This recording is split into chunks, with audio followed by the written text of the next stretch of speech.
COD को वापस किया जाए। आपको निर्णय वापस लेना होगा।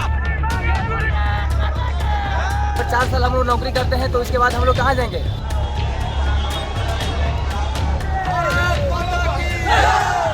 नमस्कार, मैं दीपक सिंह सरोची। अग्निपथ स्कीम ने अब पूरे देश में आग लगा दी है। बिहार के बक्सर, मुजफ्फरपुर, बेगूसराय इलाकों से शुरू हुआ विरोध प्रदर्शन अब उत्तर प्रदेश, हरियाणा, उत्तराखंड, राजस्थान, हिमाचल प्रदेश और मध्य प्रदेश जैसे कई राज्यों में फैल चुका है। हरियाणा के रोहतक में एक छात्र ने पीजी हॉस्टल रूम में फांसी लगाकर आत्महत्या कर ली। छात्र जिंद जिले के लिजवान गांव का रहने वाला बताया जा रहा है। परिजनों के मुताबिक सेना की भर्ती कैंसिल होने और 4 साल की स्कीम वाली अग्निपथ योजना से परेशान होकर सचिन ने यह कदम उठाया। वहीं पलवल में छात्रों ने पुलिस की 3 गाड़ियों को फूंक दिया है। बिहार के नवादा जिले में उग्र प्रदर्शनकारियों ने बीजेपी कार्यालय को ही आग लगा दी। वहीं दिल्ली के नांगलोई रेलवे स्टेशन पर छात्रों ने ट्रेन यातायात को बाधित कर अपने गुस्से का इजहार किया। बिहार के कई जिलों में युवाओं ने प्रदर्शन किया है। आरा स्टेशन पर आक्रोशित युवाओं ने पहले हाथ में झंडा लेकर प्रदर्शन किया, फिर रेलवे के ऑफिस में तोड़फोड़ की। उसके बाद प्लेटफॉर्म नंबर 4 पर आग लगा दी। इतना ही नहीं, उग्र छात्रों ने स्टेशन परिसर में खड़े मोटरसाइकिल को भी आग के हवाले कर दिया। कैमूर जिले के भभुआ रोड रेलवे स्टेशन पर हजारों की संख्या में सेना की तैयारी करने वाले छात्रों ने बवाल काटा। उग्र भीड़ ने पहले पुलिस पर पथराव किया, बाद में भभुआ पटना इंटरसिटी ट्रेन के अंदर आग लगा दी। वहीं गुरुग्राम में नाराज छात्रों ने दिल्ली जयपुर हाईवे को जाम कर दिया। युवाओं का कहना है कि पिछले 3 साल से फौज में भर्ती नहीं की गई है और अब सिर्फ 4 साल की भर्ती की जाएगी। हरियाणा के रेवाड़ी में प्रदर्शनकारी छात्रों के ऊपर पुलिस ने लाठी चार्ज किया। जहानाबाद में प्रदर्शन कर रहे एक छात्र ने कहा कि हम 4 साल के बाद काम करने कहाँ जाएंगे? 4 साल की सर्विस के बाद हम लोग बेघर हो जाएंगे, इसलिए हम लोग आज सड़कों पर उतरे हैं। देश के नेताओं को समझना होगा कि जनता जागरूक है। अगर 4 साल हम लोग नौकरी करते हैं तो इसके बाद हम लोग कहाँ जाएंगे? कहाँ खटेंगे? हम लोग का इतना बैकग्राउंड नहीं घर का परिवार का है कि हम लोग 4 साल नौकरी करने के बाद हम लोग ये करेंगे, कंपनी में जॉब करेंगे, मेरे माता पिता के सर्विस संभालेंगे, ये करेंगे। 4 साल के बाद हम लोग बेघर हो जाएंगे। इसके लिए अभी क्या किया आप लोग? इसके लिए हम लोग रोड जाम किए हैं। इससे पता चलेगा देश के नेताओं को कि हाँ, लोग जागरूक है। सवाल उठता है कि क्या सरकार छात्रों के मुद्दों को लेकर भी किसानों जैसी ही गलती कर रही है? क्या इस योजना को शुरू करने से पहले सरकार ने सेना के लोगों से कोई राय मशवरा किया था? अग्निपथ स्कीम की हालत कृषि कानून जैसा ही है। ना सैन्य अधिकारियों को समझ आ रहा है और ना ही लाभार्थी छात्रों को। लगता है मोदी सरकार की तपस्या में फिर से कोई कमी रह गई।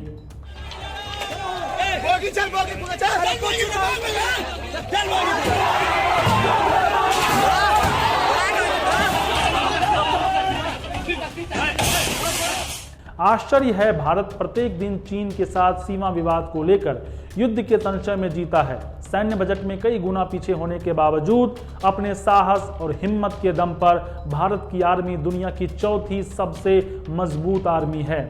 लेकिन सरकार सैनिकों की हिम्मत को भी कम कर अपने देश का बजट सुधारना चाहती है। क्या राजकोषीय घाटा को कम करने के लिए सेना के जवानों का पेंशन काटना ठीक होगा?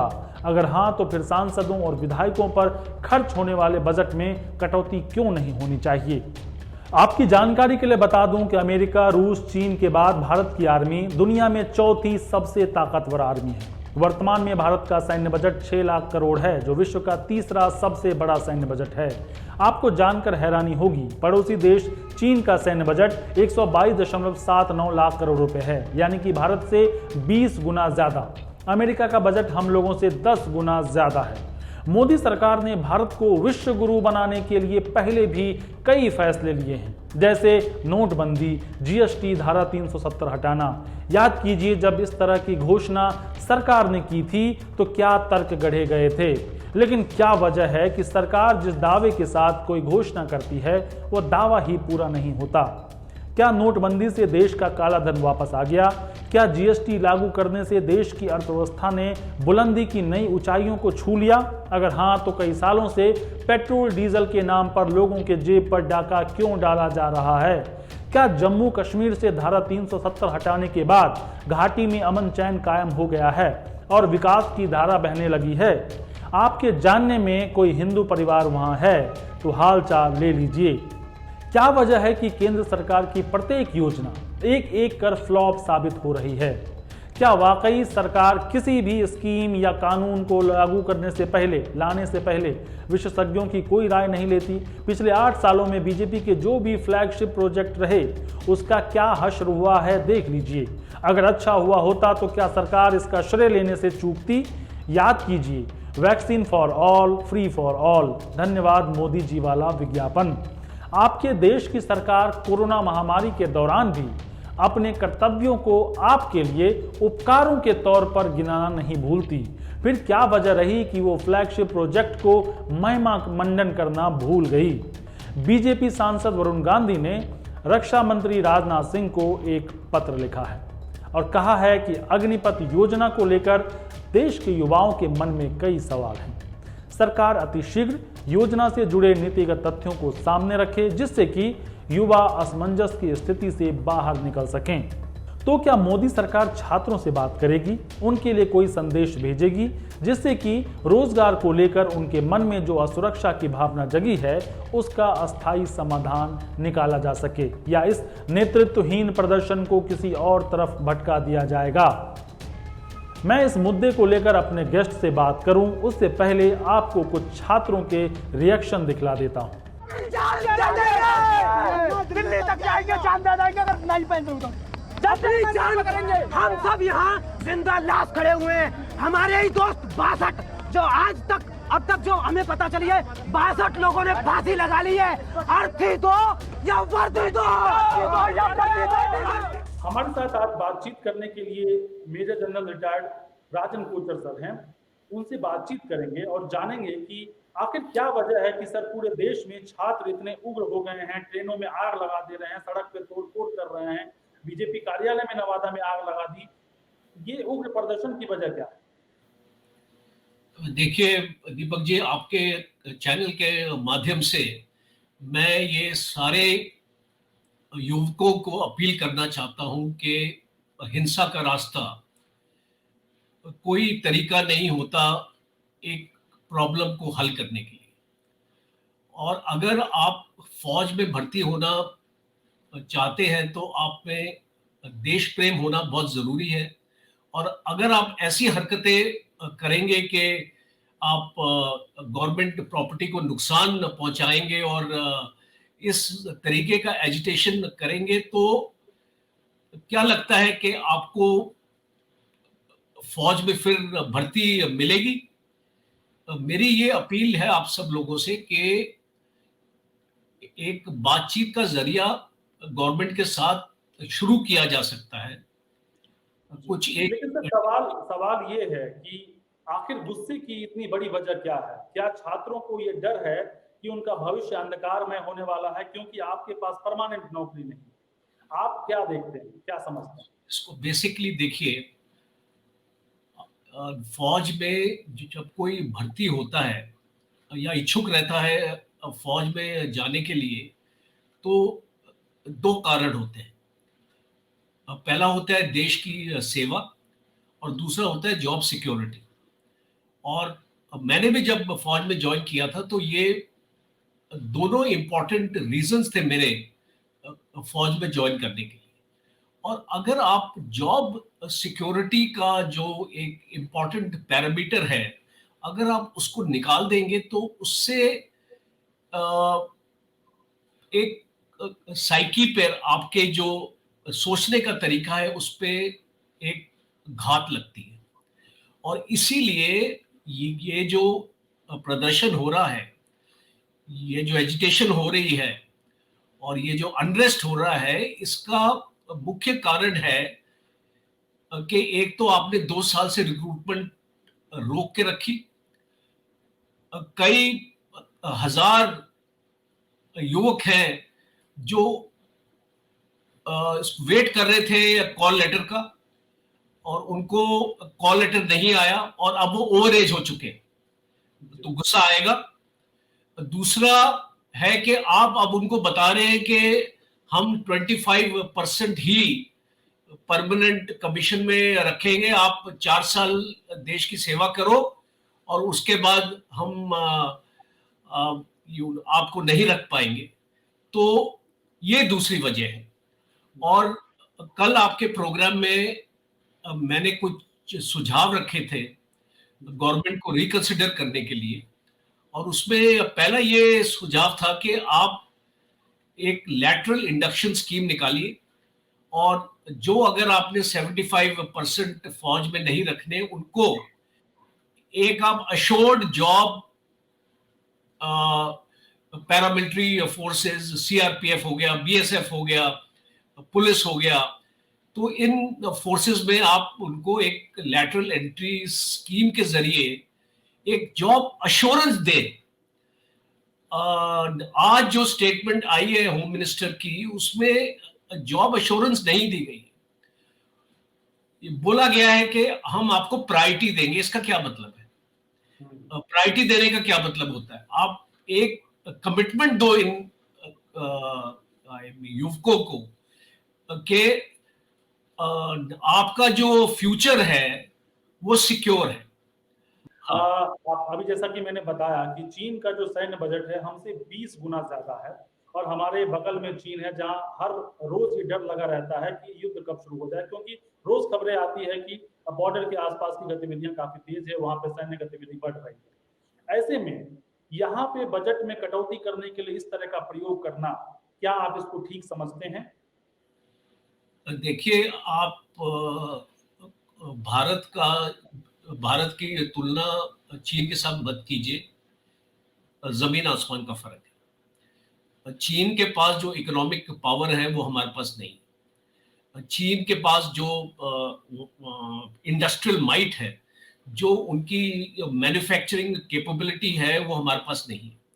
और ये चीन में जितनी भी इम्प्रूवमेंट हुई है, ये पिछले 15 साल में हुई है। 15 साल पहले चीन और भारत में इतना अंतर नहीं था, और आज इतना ज्यादा अंतर हो गया है, इतना ट्रेड डेफिसिट है। हम चीन से अभी भी जो हमारा इंपोर्ट है वो मैक्सिमम है चाइना के साथ। ये बावजूद के चाइना और बॉर्डर पे हमारे आया हुआ है और हमको थ्रेटन कर रहा है। तो हम एक पूरी तरीके से डिपेंडेंट हो चुके हैं चाइना के ऊपर, इसीलिए इस डिपेंडेंट को निकालना जरूरी है। और ये ओवरनाइट तो होने वाला नहीं है, इसमें टाइम लगेगा। और हम अगर मेरा सवाल था सैन्य बजट को लेकर कि भारत के सैन्य बजट को कम करना, क्या ये ठीक होगा? भारत का बजट गवर्नमेंट ने कम नहीं किया। अगर आप इसको देखें कि इस साल का जो बजट है वो पिछले साल के बजट से अराउंड 9 to 10% एक्स्ट्रा है। ये डिफेंस का जो पेंशन का बजट है वो काफी ज्यादा था। तो वो एक सोच थी इस स्कीम में कि अगर हम पेंशन्स को कम कर देंगे तो शायद हमारे पास इतना फंड आ जाएगा कि हम अपनी फौज को मॉडर्नाइज कर पाए। तो इसको बेसिक सोच ये है गवर्नमेंट की। और मैं ये सोचता हूं कि और भी कई तरीके हो सकते थे फंड्स इकट्ठा करने के लिए। आप अपनी फौज को एक्सपेरिमेंट की तरह इसको यूज नहीं कर सकते हैं। और अपना यूथ है, मैं आपको बताऊं, हमारे देश में 65% जो हमारा पॉपुलेशन है वो 35 साल से कम उम्र की है। एक यंग देश है हमारा। और इसमें जो अनएम्प्लॉयमेंट का रेशियो है वो बहुत हाई है। आज अनएम्प्लॉयमेंट ऑलमोस्ट 11% है। हमारे 47% जो हमारे ग्रेजुएट्स हैं उनको जॉब नहीं है आज। तो ये चीज को सुधारने की जरूरत है, पर इसको एक तरीके से सुधारना है। इसका ये तरीका नहीं है कि आप ये फौज में 4 साल का रूल ले आए और फिर उसके बाद आप बोले कि आप उसको घर चले जाए, पेंशन नहीं मिलेगी और इस टाइप का। ये तरीके जो इस्तेमाल हुए हैं ये मेरी पर्सनल ओपिनियन है, ये कोई ऐसी बायस्ड ओपिनियन नहीं है, ये मेरी खुद की सोच है कि हमारे पास और भी तरीके हो सकते थे जिससे हम फंड्स को और एक्सेलरेट कर सकते थे, और हम इस अग्नि पथ को हमको अभी लाने की इसलिए जरूरत नहीं है क्योंकि चाइना हमारे बॉर्डर पर है। हमको फौज के ऊपर बहुत ही फोकस हमको रखना है हमारी फौज के ऊपर, और अगर इस टाइप की स्कीम आएगी जिसमें अनरेस्ट होगा कंट्री में और जिसमें काफी परसेंटेज जो हमारे फौजी हैं वो इस स्कीम के साथ नहीं है, इसको मानते नहीं इस स्कीम को, तो इस स्कीम को लाना इस वक्त मैं सोचता हूं सही नहीं था। सर, आपको क्या लगता है कि जब ये फैसला लिया गया होगा, जो नीति तैयार की गई होगी स्कीम को लेकर, तो क्या पीएमओ की तरफ से या मोदी जी की तरफ से जो बड़े अधिकारी हैं उनके साथ बैठक हुई होगी, इस पे चर्चा की गई होगी, या फिर आपको लगता है कि बिना चर्चा के ही इन्होंने स्कीम लेके आ गए? नहीं, देखिए दीपक जी, मैंने गवर्नमेंट की फंक्शनिंग बहुत क्लोजली देखी है। कोई भी स्कीम बिना चर्चा के नहीं लाई जाती। चर्चा होती है, ब्रेनस्टॉर्मिंग होती है, प्रेजेंटेशंस होती है, फाइल के ऊपर प्रपोजल चलता है, और उसमें जितने भी ओहदेदार होते हैं, जो हमारे सीनियर आर्मी ऑफिसर्स हैं, और जो उनकी भी राय ली जाती है, और वो अपनी राय फाइल में देते हैं, और वो चीज cabinet committee of security CCS के पास जाती है, और सीसीएस में भी फाइनेंस मिनिस्टर होते हैं, होम मिनिस्टर होते हैं, डिफेंस मिनिस्टर होते हैं, और भी मिनिस्टर्स होते हैं, और उसको प्राइम मिनिस्टर हेड करते हैं। तो और उसमें एनएसए होता है, सीडीएस होता है। तो ये सारी जो हमारा जो गवर्नमेंट का एक सिस्टम है, ब्यूरोक्रेटिक सिस्टम हम इसको मान सकते हैं, ये सोच विचार के बाद ही ये फैसला निकलता है। फिर तो क्या वजह रही कि इतनी बड़ी चीजें जो अभी सभी मेजर जनरल और रिटायर्ड जो भी लोग हैं, अधिकारी हैं, वो जो नाराजगी जाहिर कर रहे हैं, इतनी बड़ी चीज कैसे मिसिंग रह गई, कैसे भूल हो गई? क्या सरकारी दबाव में थे ये लोग? देखिए, ये तो मैं नहीं कह सकता कि दबाव में थे, पर मैं इतना इसको कह सकता हूं कि एक रूरल इंडिया के साथ कनेक्ट होना बहुत जरूरी है। आप दिल्ली में एयर कंडीशन ऑफिस में बैठ सकते हैं, आप एक फैसला ले सकते हैं कि हमारे गांव में क्या स्कीम होनी चाहिए, हमारे गांव के लड़कों को हमको कैसे फौज में भर्ती करना है। वो गांव के लड़कों से तो पूछो वो क्या चाहते हैं। तो सबसे इंपॉर्टेंट, कोई भी अगर फैसला होता है, अच्छा, उसमें एक कलेक्टिव एक्सेप्टेंस होनी चाहिए। मैंने भी अपनी सर्विस में जो भी ऑर्गेनाइजेशन में मैं हेड था, मैं भी उस ऑर्गेनाइजेशन में चेंज लाता था, और चेंज लाने से पहले उस चेंज को मैं कम्युनिकेट करता था सबको कि ये चेंज मैं लाना चाह रहा हूं, और आप उसको बताइए आपको इसमें क्या ऑब्जेक्शन है इस चेंज में। और जब ये हमारा ओपन डिबेट होता था, ओपन, अपने जितने भी ओहदेदार होते थे, मेरे हमारे वर्कर्स होते थे, हमारे सिपाही होते थे, हमारे हवलदार होते थे, सबके साथ डिस्कशन होता था, और उनके पॉइंट ऑफ व्यू भी लिए जाते थे, और वो सब लेने के बाद ही चेंज किया जाता था। और अगर ऐसे लगता था कि ये प्रपोजल जो मैंने दिया है इस चेंज का, ये एक अच्छा नहीं है और ये सक्सेसफुल नहीं होगा, और इसकी वजह सामने आती थी, तो हम उसको खत्म कर देते, उस प्रपोजल को आगे हम उसको बढ़ाते ही नहीं। तो गवर्नमेंट को भी, मैं तो एक छोटे स्तर की बात कर रहा हूं चेंज लाने की, ये principles of change, management of change, ये मैनेजमेंट में पढ़ाया भी जाता है बच्चों को, एमबीए स्टूडेंट्स को भी पढ़ाया जाता है, और मैनेजमेंट के और भी स्टूडेंट्स को पढ़ाए जाते हैं। तो ये हमको एक सीख लेनी चाहिए हमारी गवर्नेंस में।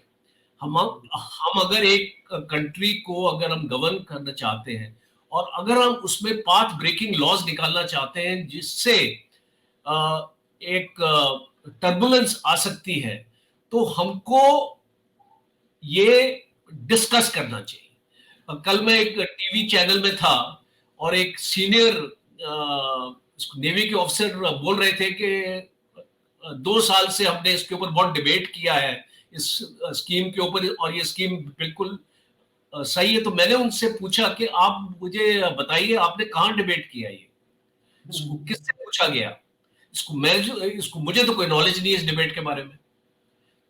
तो इसको बेसिकली जहां पे गलती होती है उसको हमको एक्नॉलेज करना है, और उसमें कोई इसको ईगो नहीं है। गवर्नमेंट की ऐसी कोई ईगो नहीं होनी चाहिए कि एक बार हमने फैसला ले लिया है तो ये पत्थर की लकीर हो गया। नहीं, ये कोई जरूरी नहीं है, बिकॉज कई बार ऐसे भी फैसले होते हैं जो रिवर्स किए जाते हैं। और इसलिए मेरी अपील है गवर्नमेंट से कि आपने ये एंग्विश देखा है हमारे बच्चों में, जो इनमें जो फीलिंग्स आ रही है, और फिर क्या होगा मैं आपको बताऊं दीपक, ये पॉलिटिकल पार्टीज इसको एक्सप्लॉइट करेंगी।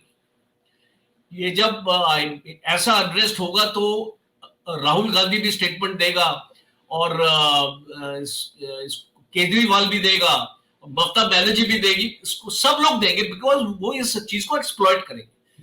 तो हम इस सिचुएशन को क्यों एक्सप्लॉइट होने दें? हम अपने देश को कमजोर नहीं करना चाहते, हम अपने देश को मजबूत करना चाहते हैं, नेशनल सिक्योरिटी को मजबूत करना चाहते हैं। और ये गवर्नमेंट की अहम रिस्पॉन्सिबिलिटी है कि अगर ये इतने हमारे युवकों को लग रहा है कि स्कीम का इसको सही नहीं है, या तो गवर्नमेंट उनको यूं एजुकेट करे, उसको बताए कि क्यों सही नहीं है, जी जी, या अगर जी आज की बातचीत यही खत्म करेंगे। और जो मैं समझ पाया जी, जैसा आपने कहा कि देश की सुरक्षा और युवाओं का भविष्य, सरकार को सबसे पहले इसके बारे में सोचना चाहिए, राजनीति उसके बाद आती है। और वो सलमान खान का एक डायलॉग था बहुत फेमस कि एक बार जो मैंने कमिटमेंट कर दी उसके बाद मैं अपनी भी नहीं सुनता। तो उस तरह से सरकार को नहीं सोचना चाहिए, वो फिल्मों में अच्छा लगता है। अगर आप कोई नीति लेकर आते हैं और वो जिसके लिए आप लेकर आए हैं, अगर उन्हीं को ये पसंद नहीं आ रहा है, तो सरकार को इस पर पुनर्विचार करने में कोई संकोच नहीं होना चाहिए। आप हमारे साथ जुड़े, बातचीत की, आपने इतनी सारी जानकारी दी, बहुत बहुत धन्यवाद। नमस्कार।